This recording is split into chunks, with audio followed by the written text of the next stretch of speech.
battles unfold on the table, less expanse. Miniature warriors in a strategic dance. 15 millimeters of intricate design. A world of conflict in a scaled down line. Terrain crafted with precision and care. Armies maneuver under watchful glare. Dice roll to decide the fate of the day. Strategies clash in a tactical display. Hello again, everybody. This is Derek, and I'm coming back at you with another wargaming and miniature video. And in this video, I want to continue on with my Meg Republican Roman project update. As you know, I'm doing a variety of different Meg armies, and one of them is the late Republicans. And I've been working on applying the decals from Little Big Men to a bunch of my different legions and then painting them, of course. And I say this every time because this might be the first video that you watch, or you might be watching my entire series, which I definitely would appreciate if you did. But if this is your first video and you're not familiar with the game Mortem et Gloriam and their army lists, then let me share a little bit before I go into exactly what I did with these guys. These Mortem et Gloriam has an army list that you download from the website. It shows all, and every year they update them, and usually they're the same from year to year, but they might have a point value change or a unit composition change or something, but it's very rare that there's any changes. That's what I've noticed over the last few years. But Mortem et Gloriam has three ways to play. Well, how do I say this? Three sizes of game. You can have a Pacto game, you can have a Magna game, or you can have a Maximus game. Well, in Maximus, you have the full numbers of figures, the full-size table, full-size terrain pieces. Everything is full-size. Okay, 1-to-1 ratio in Maximus, where in Magna you have 2/3 of that, and then in Pacto you have 1/3 of the original.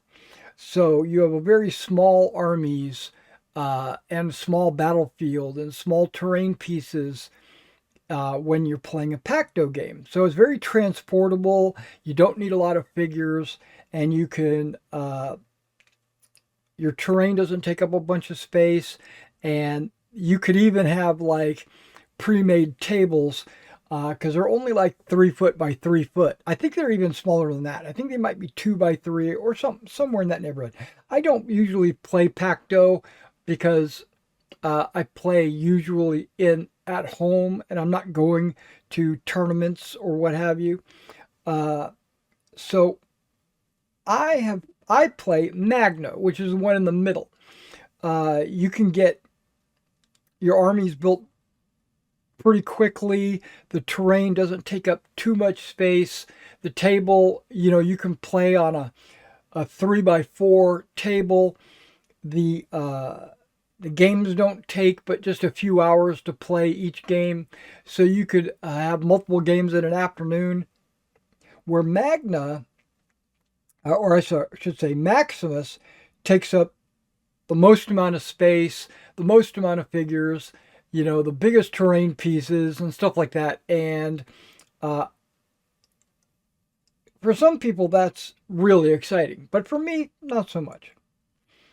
But I do have Maximus armies built because of, just in case I do have an opponent that wants to play Maximus, or I want to just put the maximum number of figures on the table, big terrain pieces, what have you.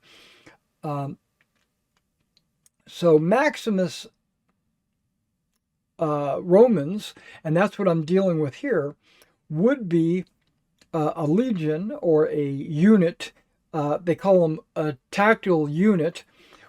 Would be this right here. 8 bases would be a Maximus or the large unit. Now, because I personally play Magna, which is the mid-range, the legions are 4 bases. So you've got, I would have 2 legions with that if I was playing Magna, which I do. That's what I aim for, is Magna. Now, every one of these has the same little big men shield decal. It's got the double wreath on it, and so the unit was the full size unit was painted with that in mind. But knowing that I am probably not going to field this as a single unit, I painted their horsehair plumes on their helmets, differentiating colors. Sometimes I'll paint them brown for, undyed horsehair. Sometimes I'll paint them white, or which is actually like an antique white, or a black, or a red, or a yellow, or a blue. It just could vary depending on my whim at the time. And it basically allows me to field this group on the table, and you can easily identify which units are which. Like, this is the black hair and this is the white hair unit. Yeah. Now, these guys all have red togas under their armor. That also could be changed because not every legion had red. That's kind of a myth. So usually it would be like linen, like a white color. Red would be on some of them, and then there's light blues and light greens and yellows. There's all different colors that units might have had. And I believe that the later on, the further into the closer to the Empire, they started to wear more and more red. And then when they got to the actual Imperial phase, I think every unit has red.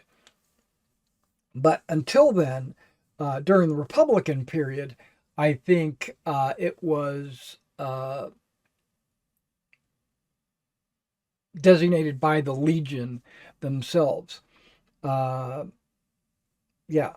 Okay, and that's these guys. Now I'm sticking with like red capes or cloaks for the officers, and I matched the plumage of their helmet of the centurion or whatever with the legion that they're with, or the half. Now on the standard, I did not bother putting in like the legion number, like Roman numeral 1, 2, 3. I think I might do that later once I've decided how I want to do it. I'm not exactly sure, but right now they're just a solitary color. Like this one doesn't even have it. He just has the eagle, right? And then this guy's got a standard. And what I do is there's really only 3 officer models, 3 command figure models that I put in each group. One is a centurion, right, with their feathers, plumes, the perpendicular plume. And then there's a musician that has the Cornelius horn, or the cornet, or whatever they call that type of horn. It's basically a giant tuba-like thing. And then you have the standard bearer. So you got the officer, the musician, and the standard bearer. I do that in my Napoleonics as well.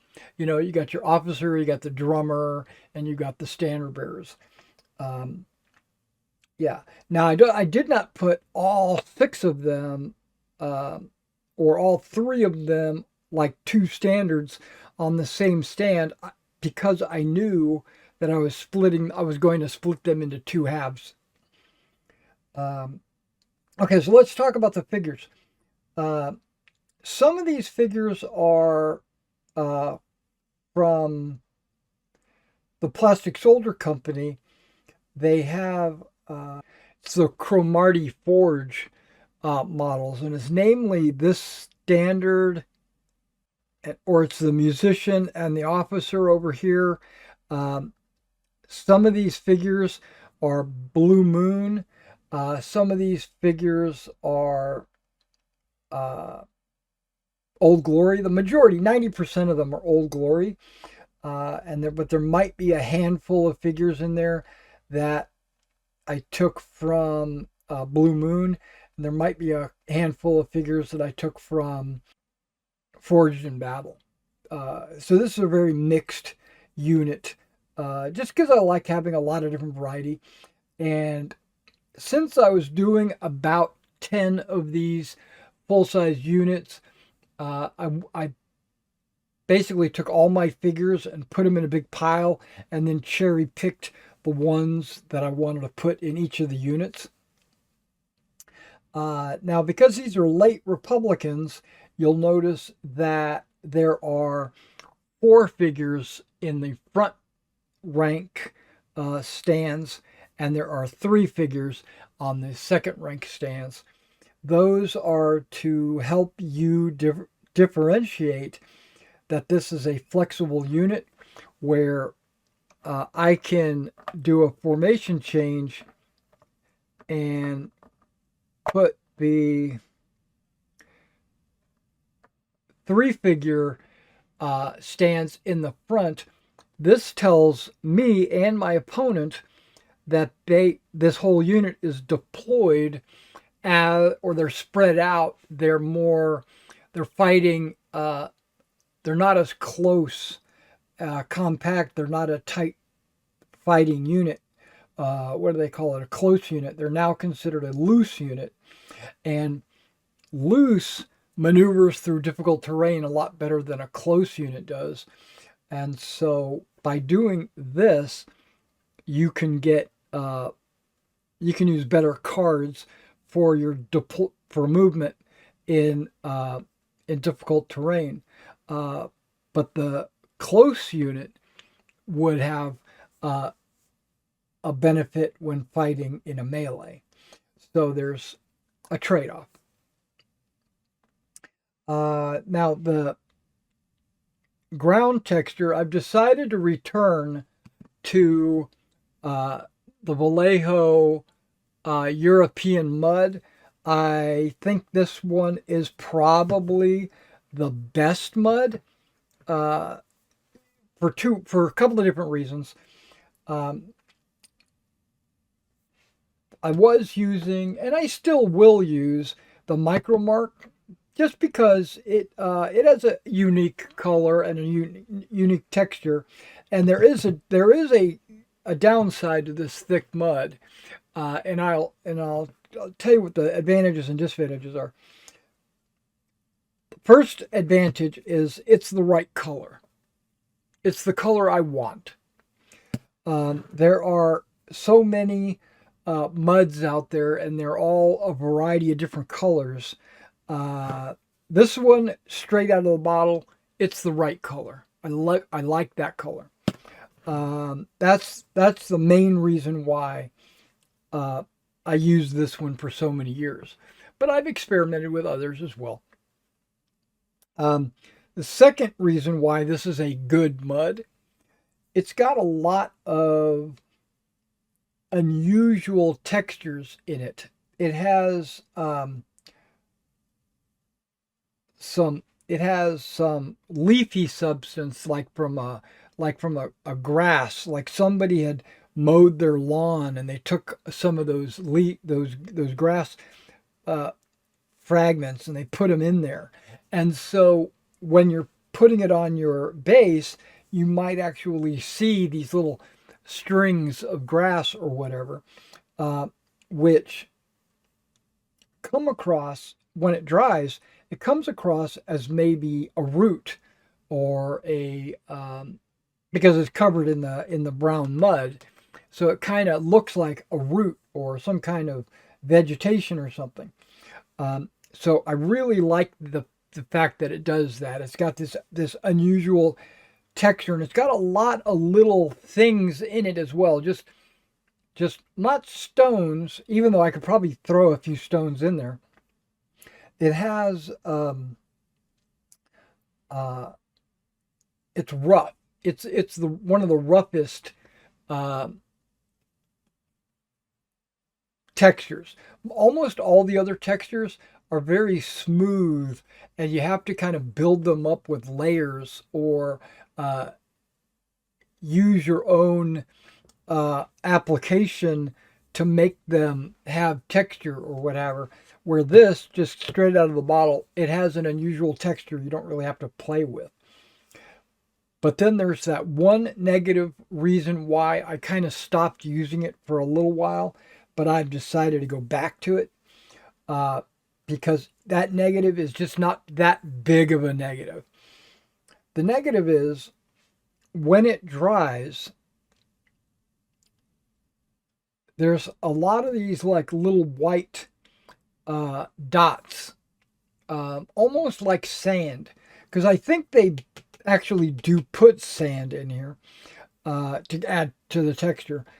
But you'll see these little sand grains on the texture, but it's very subtle, and you might not notice unless you're really looking.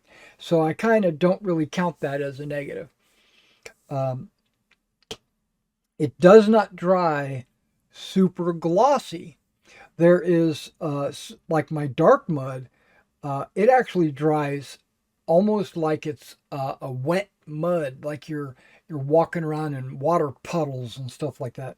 I don't want that. I want it to be dried up, and so this is actually good for that. Plus, because of the extra thickness of it, it just you can even see on. Whoops. Let me see if I can kind of spread these out so you can kind of see the texture on these bases.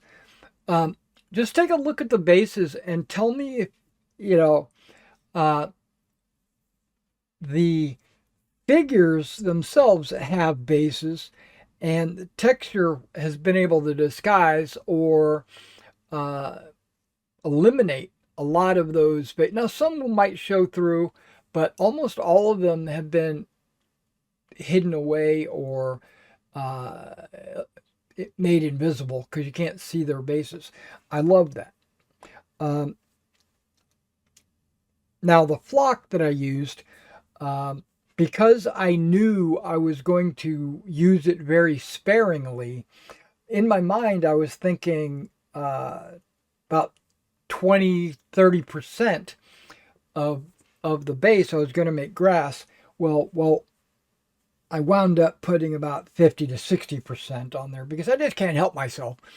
But because I knew or thought I was going to be using a very sparse amount of grass, I thought I could make those pieces of grass thicker, or more like bushes and less like grass. And so I wound up using 2.5 millimeter instead of my normal 1.5. But it still looks really good. I mean, I am not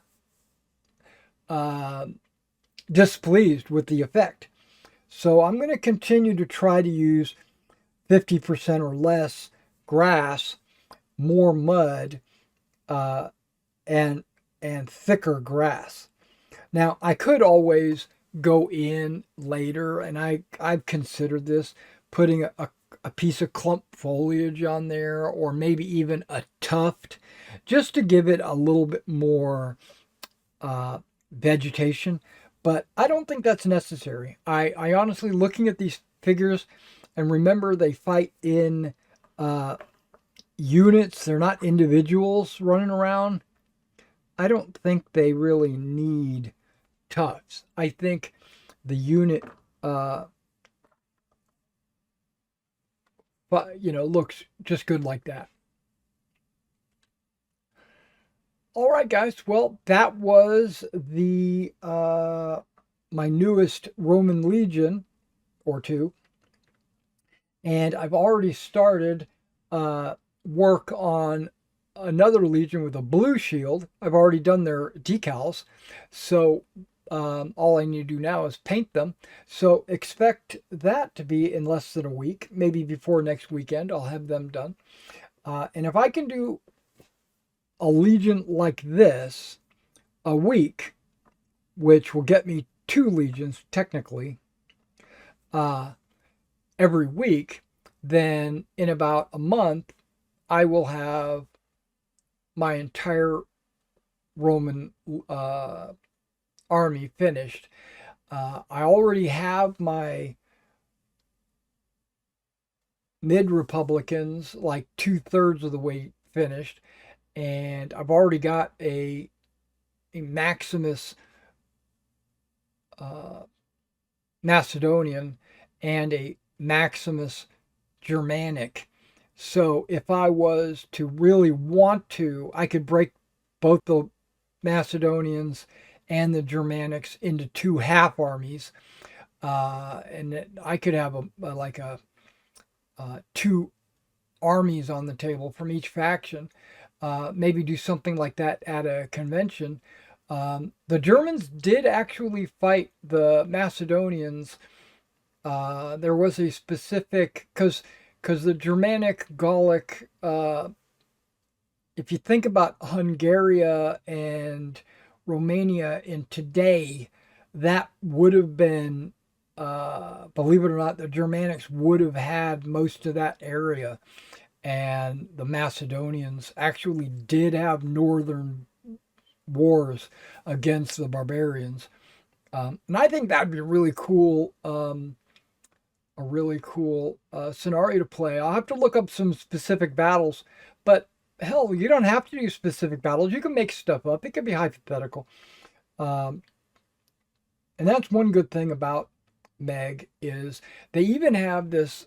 I'm not really going to talk about it in depth, but you can watch my Meg boot camp and you can learn about it. There's a whole chapter on maneuvering your army to the battle. So you and your opponent take turns maneuvering your army on this terrain board. There's like a little a piece of paper that has it's on a grid, and it's got these different armies. Terrain pieces like woodland or mountainous, coastline, or plains, or whatever. And you each take turns kind of maneuvering your armies around until you make contact on that map.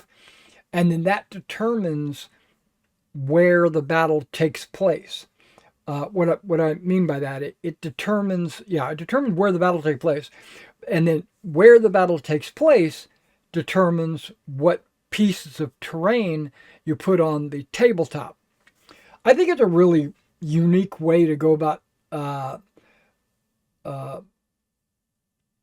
making like a battle generator, where instead of rolling dice, you actually get a chance to maneuver your tokens around on this hypothetical world map or whatever, and you make encounters. I think that's a really cool idea, way to do it. And then you randomly determine what kind of terrain go on to the table, but it has to fit inside that terrain type, like woodland or hilly or swampy or whatever. I think it's pretty cool. But that's not what we're talking about today. What we're talking about today is that I had finished one more Legion.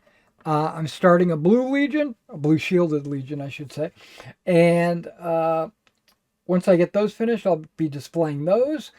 And I'm thinking about doing a Meg project catch-up video where I basically show every army that I have for Meg on the table. It would take up the entire table, but that's fine. Put my Macedonians out there, put my Republican Romans, my Germans, my late Republicans, and I even have some allied forces like the Aeopoans. I have some Thracians, Greek. What else do I have? Oh, I don't have any of the Carthaginians started yet, but I will plant, because my mid-Republicans, they need an opponent. But I was focusing on the Germanics and now the late Republicans, because I want to do the battles of Caesar. I think that would be fun to do. And I could play those solitaire on the table for you guys. But yeah, that could go as a Meg project catch-up. I also have the 300 Years War armies. I've got the Burgundians, the English, and the French. I could show those off as well, because they're all of those still fall under the Meg rules. All right, well, thanks for coming out and checking this video out. If you liked this video, be sure to like and subscribe. Don't forget, I have an eBay store where I sell Old Glory miniatures, Blue Moon, all different kinds of figures. Also, I have commissions. You can find my commission worksheet in the description below. There's a link to my commission work. You could drop me an email there. I could quote you a price, and I could get some figures painted for you if you wanted. All right, guys. Well, thanks for coming out, and don't forget to check out my X as well.